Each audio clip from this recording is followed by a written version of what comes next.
Bismillahirrahmanirrahim. Alhamdulillahirabbil alamin. Wassalatu wassalamu ala asyrafil mursalin Sayyidina Muhammadin wa ala alihi washabbihi ajmain. Amma ba'du.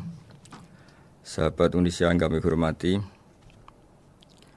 berikut kita mulai kajian tafsir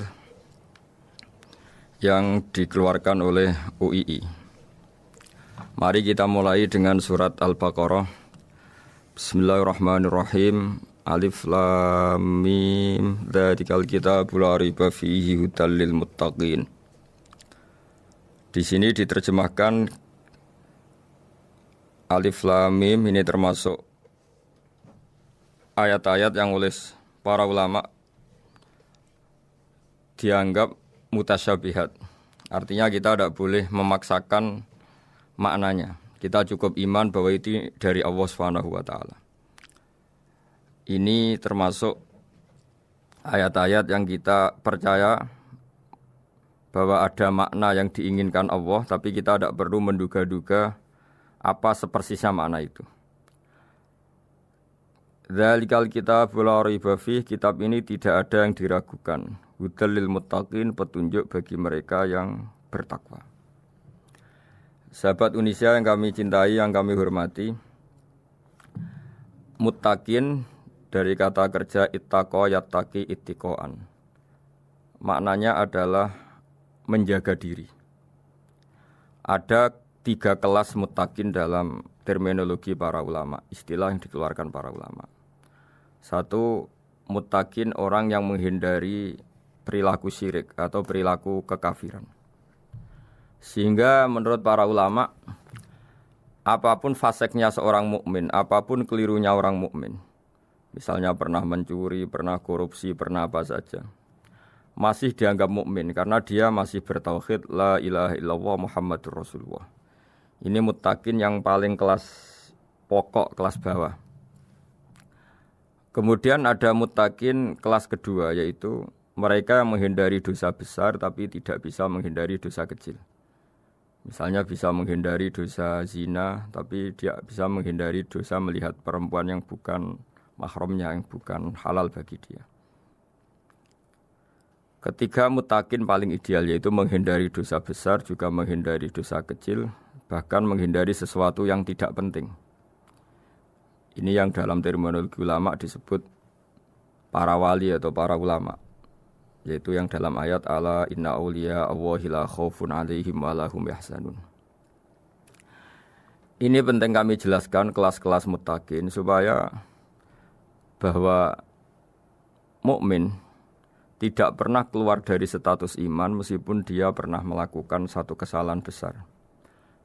Karena yang dikatakan mukmin adalah siapapun yang meyakini kebenaran risalah Muhammad, risalah yang dibawa Muhammad, berarti dia mukmin.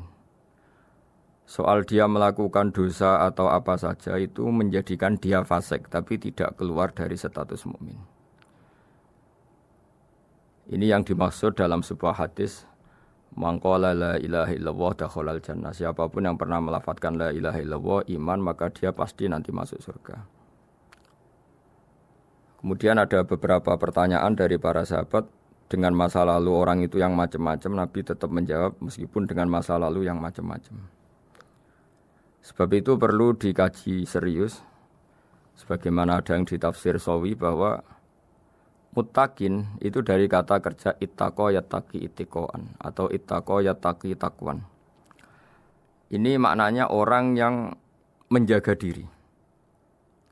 Tentu menjaga diri ini ada yang kelas premium, kelas sempurna. Jadi sesuatu apa saja yang bahaya kita jaga, termasuk dosa kecil, melakukan hal yang tidak penting.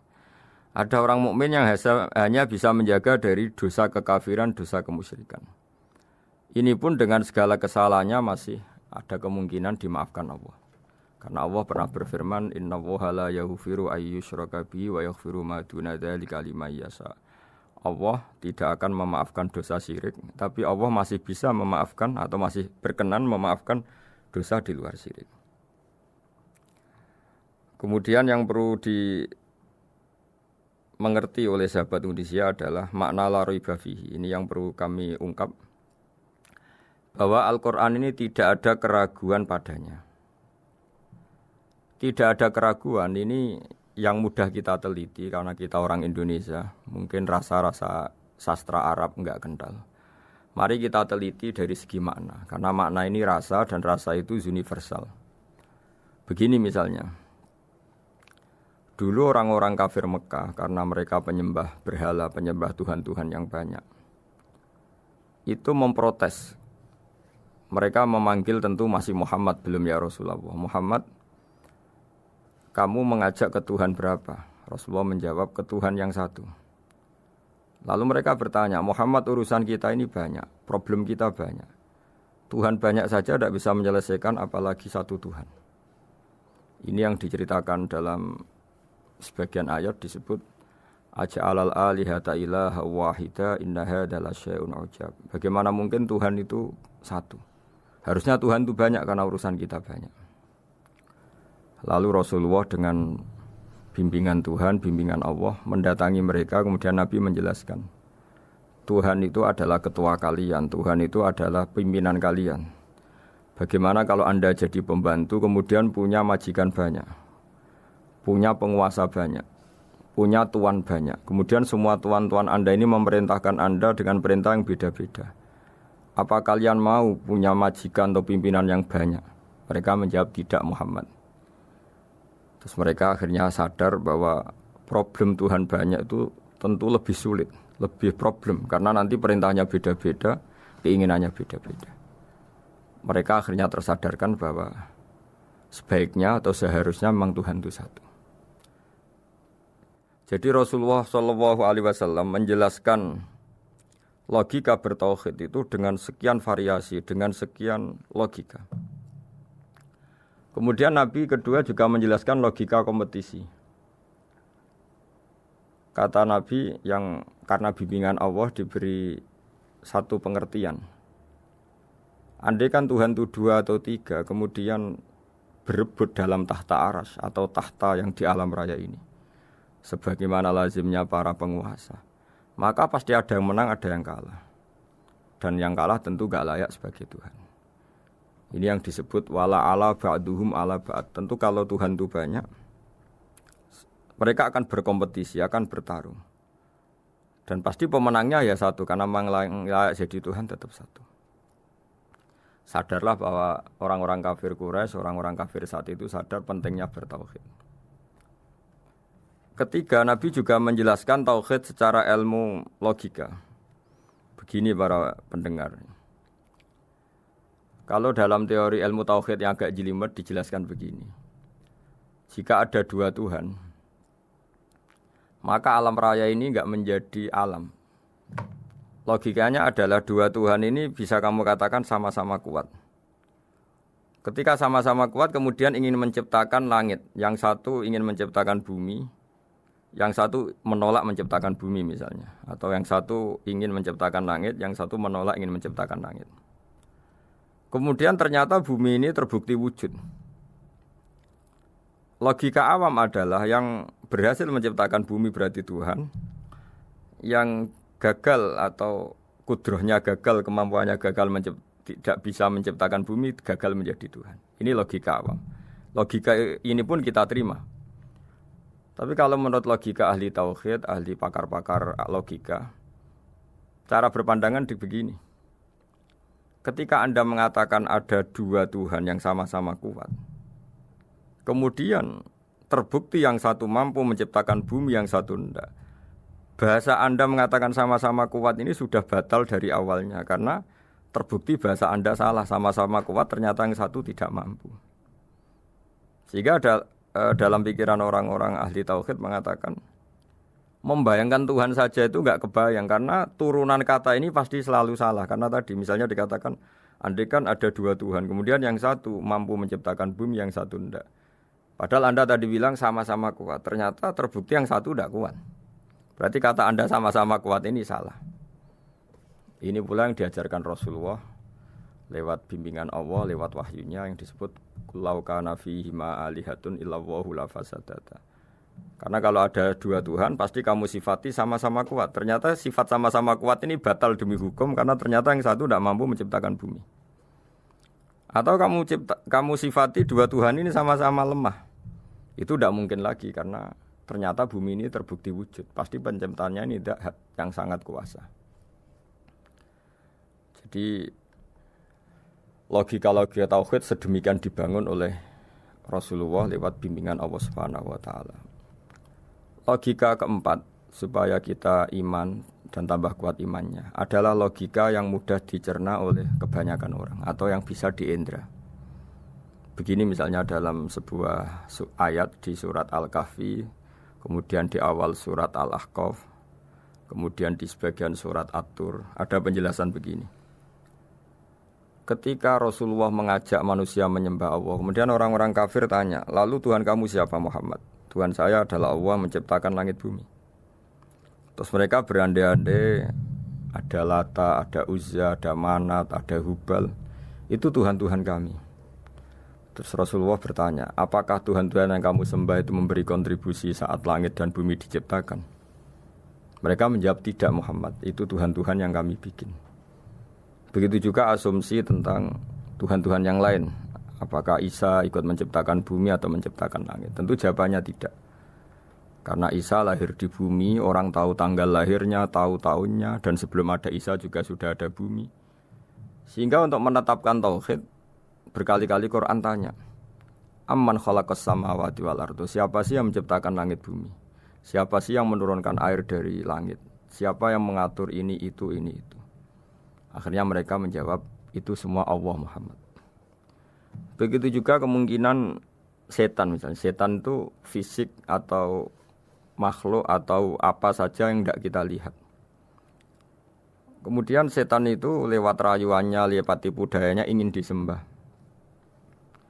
Kata Allah menjelaskan ini, ma asyadduhum khalqas samawati wal ardi wala khalqa anfusihim. Kamu tidak perlu takut sama setan atau apalagi menuhankan setan. Setan itu tidak yang punya reputasi menciptakan langit dan bumi. Bahkan setan tidak bisa menciptakan dirinya sendiri. Ini menjadi pengetahuan bagi kita. Betapa bagi pakar-pakar tauhid, ahli tauhid, ketika setan nyatanya diusir dari surga, itu pun versi mereka. Versi mereka pun mengatakan seperti kita bahwa setan itu diusir dari surga dan ya keluar dari surga. Kalau setan itu Tuhan, tentu diusir gak mau, karena di surga itu nikmat. Ketika setan diusir dari surga, ya keluar. Dia juga jadi makhluk yang hina-dina. Berarti dia tidak punya kekuasaan, bahkan pada dirinya sendiri. Dipaksa keluar dari surga, ya keluar. Dipaksa menjadi ahli neraka, jadi ahli neraka. Dipaksa jadi apa saja, juga dia akan jadi seperti yang dipaksakan. Ini menunjukkan bahwa setan adalah tahta kudratillah, tahta qahrillah, tahta satwatillah, bahwa setan pun dalam kendali kekuasaan Allah. Makanya Allah mengatakan kamu tidak usah menyembah setan, tidak usah nurut sama setan. Setan itu lemah sekali. Karena faktanya dia tidak bisa memaksakan keinginannya. Ini yang oleh Allah disebut dalam firman-Nya inna kaida syaitani kana dhaifa. Setan itu lemah sekali. Ini perlu saya sampaikan ke para pendengar Unisia bahwa bertauhid itu ada sekian logika. Logika kelima adalah logika orang awam. Awam sekali. Suatu saat ada perdebatan antara Abul Hasan al-Asy'ari. Abul Hasan al-Asy'ari ini tokoh ahli sunnah paling populer dalam ilmu logika. Dia mengatakan orang menemukan Tuhan itu harus lewat logika yang cermat. Tidak boleh taklid, hanya ikut-ikutan. Dia harus menemukan satu argumentasi bahwa Tuhan atau pencipta langit itu ada. Kemudian ada satu problem di mana orang-orang kampung atau orang-orang yang lugu atau orang-orang awam itu tidak bisa ilmu logika, ilmu mantek kalau dalam bahasa pesantren. Kata Abu Mansur, kata Abul Hasan al-Asy'ari, itu masih mungkin. Walhasil para ulama ini meneliti ke orang-orang yang lugu, yang di kampung, yang petani, yang lugu sekali. Apa yang mereka temukan? Ternyata mereka punya cara logikanya sendiri untuk menemukan Tuhan, Sang Pencipta. Pernah suatu saat ada seorang petani lugu, biasa menggembala unta, ditanya, Bima araf tarubak, lalu kamu yang petani ini yang hanya ngurusi sawah, ngurusi ladang, dengan cara apa kamu tahu kalau Tuhan itu ada? Si petani tadi marah besar dan dia mengatakan, Al-ba'ratu tadullu 'alal ba'ir wa asharul aqdam yadullu 'alal masir. Kata petani tadi, yang namanya ada kotoran unta pasti ada untanya. Yang namanya ada jejak kaki pasti ada yang barusan lewat. Artinya kalau ada makhluk pasti ada pencipta. Ini logika awam yang mudah. Kita tidak mungkin mengatakan bumi ini pencipta, mengatakan matahari pencipta. Kelihatan sekali kebendaannya, kelihatan sekali bahwa bumi matahari tidak punya ikhtiar, tidak punya kekuatan. Kelihatan sekali sifat-sifat kemakhlukannya. Jika benda-benda ini karuan makhluk, pasti menunjukkan bahwa ada penciptanya, ada khaliknya. Dalam logika Bedui tadi, si Bedui tadi, kalau ada kotoran sapi, pasti ada sapinya. Meskipun sapinya sudah sekarang nggak terlihat, mungkin sudah jalan kemana. Sama, kalau ada jejak kaki, meskipun orang yang tadi lewat sudah kita nggak tahu, tapi kita pasti tahu, pasti ada yang lewat. Ini yang dimaksud dalam bahasa Arab, al-ba'ratu tadullu 'alal ba'ir. Kalau ada kotoran sapi atau kotoran unta, pasti ada untanya. Wa atharul aqdam yadullu 'alal masir. Kalau ada jejak orang lewat, pasti tadi ada orang lewat. Nah, semua metode ini digunakan semua oleh Rasulullah. Logika yang bagi intelektual, logika bagi kaum awam, logika bagi kaum menengah, ya tidak awam, tidak intelektual. Semuanya digunakan, semuanya jadi media untuk memastikan bahwa logika tauhid ini logika pilihan, logika yang benar-benar logika. Sehingga dalam banyak ayat disebut agama ini liqaum yaqilun, liqaum yatafakkarun, bagi kaum yang bisa berpikir, bagi kaum yang punya akal. Lalu kemudian kami teruskan alladzina yu'minuna bil ghaibi. Ini kata ghaibi bukan kayak dalam bahasa Indonesia misalnya setan atau hantu disebut barang gaib. Kata ghaibi dalam bahasa Arab adalah perbandingan atau lawan kata dari al-musyahad yang bisa disaksikan langsung lewat indera. Kita orang mukmin iman bahwa surga ada, padahal kita tidak pernah melihat surga. Kita mukmin iman bahwa neraka ada, padahal kita belum pernah melihat neraka. Ini sesuatu yang maghoba anil absor, yang mata kita tidak melihat, fisik kita tidak menyentuh. Kita pun iman. Asal sesuatu itu mansus ya, dikatakan secara eksplisit oleh Quran dan hadis. Kalau dalam bahasa usul fikih disebut al-mansus. Ciri mukmin diantaranya adalah yang paling pokok alladzina yu'minuna bil ghaibi. Iman dengan sesuatu yang enggak kelihatan.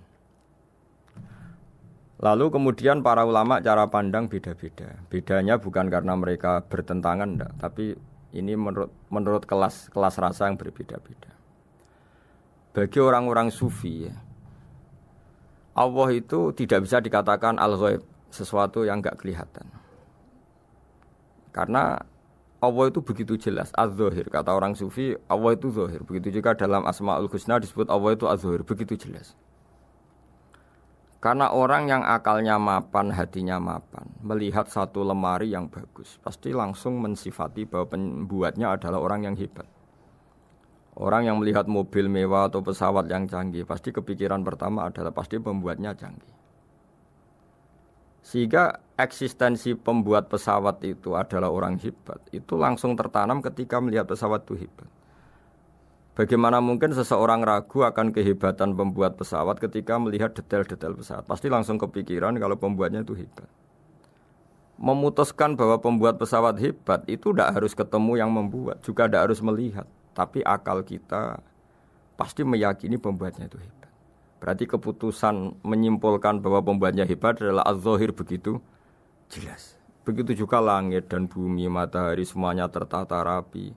Air dengan fungsi manfaat yang sebegitu hebat, oksigen, semua tanaman, buah-buahan.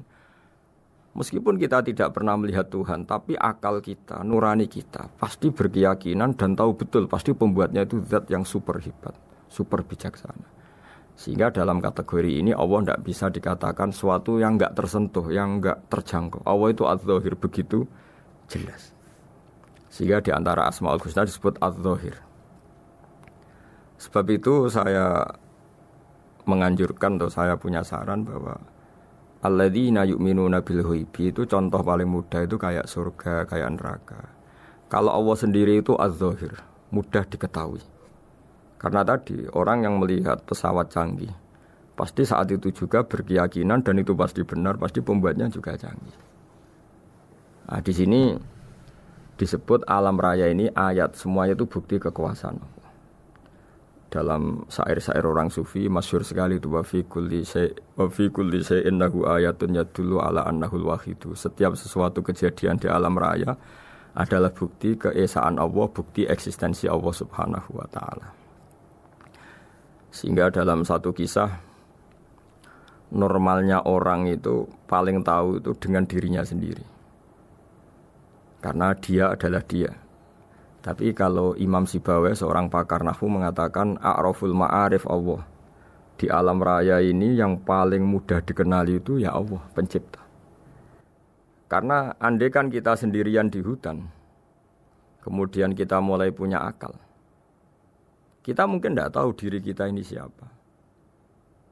Tapi setidaknya kita langsung menyimpulkan bahwa kita tidak bisa menciptakan diri kita sendiri. Ketika kita berkesimpulan tidak bisa menciptakan diri kita sendiri, pasti kita terus berkesimpulan ada di luar kita yang menciptakan kita. Nah, sebab itu kenapa sifat mencipta ini yang pertama kali dikenalkan oleh Allah kepada nabinya untuk dikenalkan kepada umatnya. Yaitu disebut Iqra bismi rabbikal ladzi khalaq. Muhammad, bacalah dengan nama Tuhanmu. Sifat Tuhan yang paling mudah dikenali oleh siapapun adalah sifat pencipta. Karena ketika seseorang yakin dia lahir sudah ada bumi, dia lahir sudah ada langit, dia pasti akan tahu bahwa dia ada penciptanya. Sehingga paling mudah mensifati Allah atau mensifati Tuhan adalah bismi rabbikal ladzi khalaq. Terus kemudian di antara ciri orang baik adalah wa yuqimunas shalat. Kemudian beriman kepada yang gaib, menegakkan salat. Kata menegakkan adalah dari kata menjaga aturan-aturan atau sesuai aturan-aturan salat. Kita tahu dalam salat ini ada beberapa syarat yang harus dipenuhi. Misalnya harus wudu, harus suci di tempat yang suci. Terus ada syarat-syarat dalam internal salat, dia harus baca Fatihah, harus tumakninah, macam-macam. Itu eksistensi definisi salat. Kemudian kata berdiri juga diartikan para ulama, eksistensi sholat harus diketahui secara publik, secara sosial. Karena sesuatu itu punya eksistensi kalau jadi konsensus atau diakui oleh publik. Di sini agama mewajibkan sholat jamaah. Kata banyak ulama, jamaah itu fardu kifayah, bahkan ada mengatakan fardu ain. Harus dijalankan orang banyak secara massal dan harus di tempat yang terbuka. Sehingga kata para ahli fikih, andaikan ada orang jamaah di dalam rumah tidak diketahui oleh banyak orang, belum mencukupi atau belum menggugurkan kewajiban jamaah. Sehingga eksistensi sholat harus diketahui secara publik. Sehingga dulu Rasulullah itu kalau sholat di masjid dan masjidnya terbuka. Sampai sekarang kita pun menyaksikan semua umat Islam kalau sholat di masjid yang terbuka. Sehingga dunia non-muslim pun tahu bahwa dalam Islam ada ritual, ada ibadah yang bernama sholat. Hikmah kedua dengan cara terbuka seperti ini, sholat itu menjadi gak pernah rubah mulai zaman Nabi sampai kiamat. Dengan tradisi jamaah berarti kaifiyah atau cara sholat itu permanen. Bapak kita sholat ya seperti itu, imam seperti itu, anak cucu kita akan meniru kita ya seperti itu. Sehingga gak ada varian-varian yang hanya berdasar subjektivitas musolli yang sholat. Taruh saja kita misalnya jadi seorang sufi yang baru takut sama Allah atau baru usul kalau dalam bahasa sufi. Kemudian kita sholat sendiri di rumah, mungkin dengan gaya menangis, terseduh-seduh, macam-macam. Ini tentu tidak baik sebagai standar sholat. Begitu juga ada anak atau pedagang yang kesusu atau tergesa-gesa, kemudian sholat hanya sekian, 2 menit, 1 menit. Ini juga tidak baik. Meskipun itu boleh dilakukan individu-individu. Tapi kalau dalam sholat jamaah, orang harus manut imam, dan ada standarnya, misalnya tumakninah itu biqadri subhanallah, jadi ada ukurannya.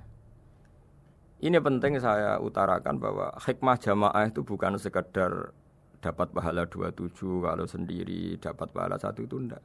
Tapi ini menjaga eksistensi sholat supaya ya seperti ini terus sampai kiamat.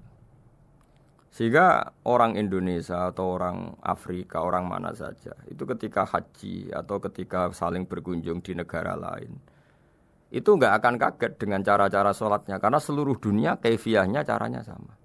Ini semua barokah dari jamaah.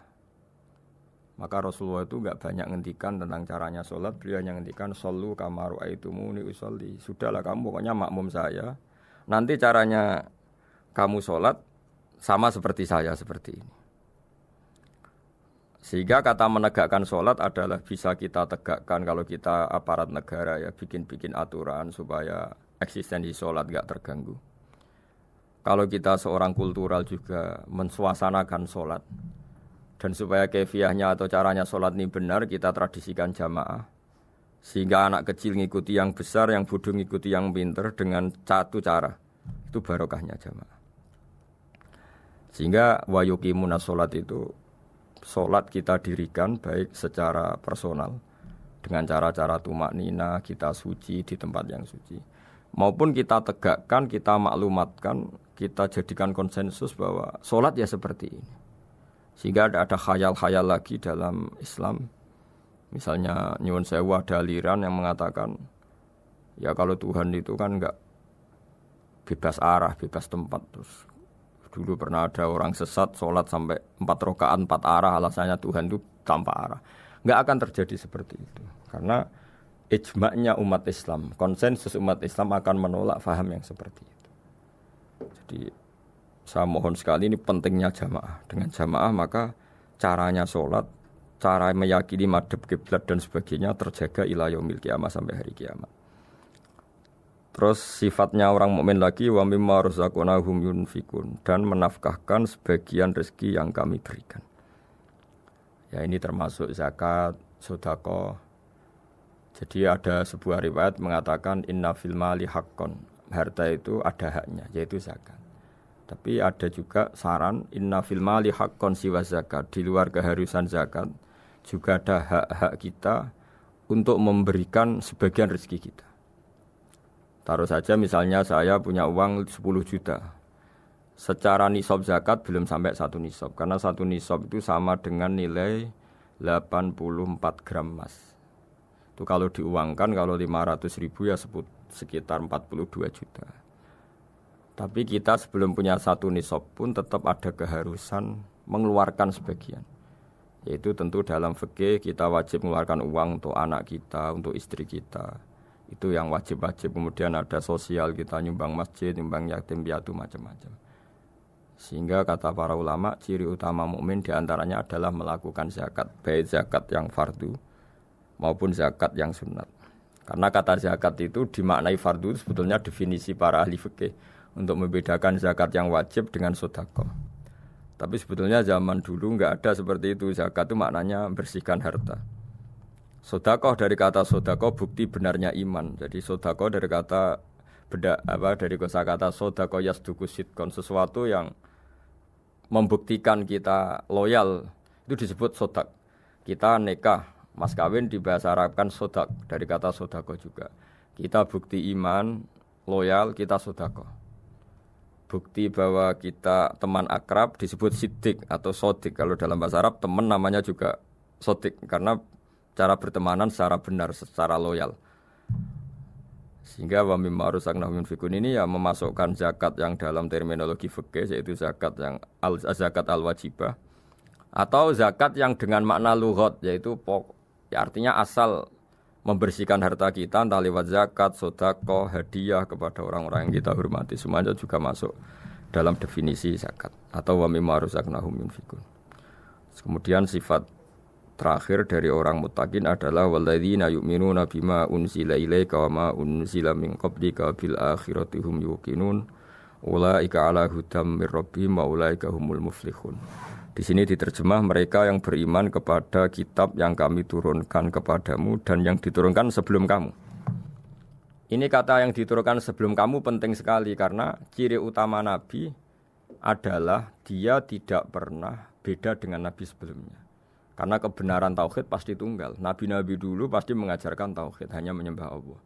Enggak mungkin nabi berikutnya kemudian bikin ajaran baru dalam tauhid. Sehingga andaikan semua kitab Injil, Taurat itu masih versi yang orisinil, pasti enggak ada yang beda dengan Quran. Karena ciri utama kebenaran adalah iman dengan Quran dan iman kepada kitab yang diturunkan sebelum Al-Quran. Wabil akhirati hum yuqinun, mereka juga yakin akan datangnya hari akhir. Yaitu bisa disebut yaumul ba'ats. Terus ketika semua kriteria itu terpenuhi baru ulaika ala hudam mir rabbihim wa ulaika humul muflihun. Mereka itulah yang berada pada petunjuk Allah dan merekalah orang-orang yang berbahagia. Para pendengar sahabat Indonesia, semoga kajian ini bermanfaat. Dan ini mulai ayat 1 sampai 5 dalam surat Al-Baqarah, yaitu surat yang dalam tartibnya mushaf nomor 2 setelah Fatihah. Jadi kalau dalam ulumul Quran disebut ada surat yang berdasar nuzulul Quran, yaitu surat Iqra kemudian Muddatsir. Ada urutan surat yang berdasar tartibul mushaf, yaitu yang kita punyai sekarang, yaitu Fatihah, terus Baqarah dan seterusnya. Dan urutan-urutan ini pun sesuai petunjuk Rasulullah SAW. Saya kira demikian.